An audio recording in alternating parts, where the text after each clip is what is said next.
We'll get a little bit more into that in a minute, but people are changing too. If you take Gallup in industry measures and any of the surveys that are out that say about how people feel about God and believing in God and things like that, it still registers very high that the majority of people believe in God. But, and this is a pretty big but, there are far fewer people who talk about themselves as religious, meaning are members of a faith community, or even if there are members of a faith-based community, they don't necessarily attend all that often.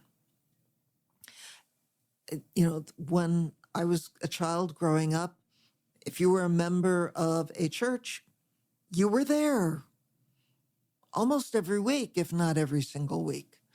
That was the majority of people who were part of the congregation. Now, not so much. There still are some folks who are very regular in their attendance, and hey, please continue to go. But there are a lot more people for whom that's not the priority. And if you have children, used to be that Sundays were sacrosanct. There were no school activities. There were no children's sports activities on Sundays.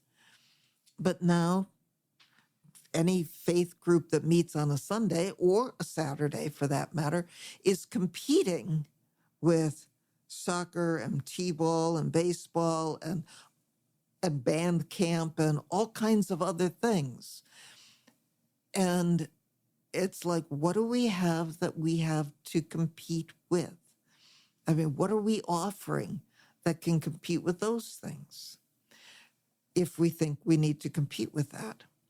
But certainly for people's time, we are competing because there's only so many hours in a day and in a week. And if you've got Sunday activities or Saturday activities at your faith group, and there's all these other things, most people will find that because of the rules and regulations for their kids to participate in those other sporting events or dance classes or whatever it may be, the requirement is that they be there.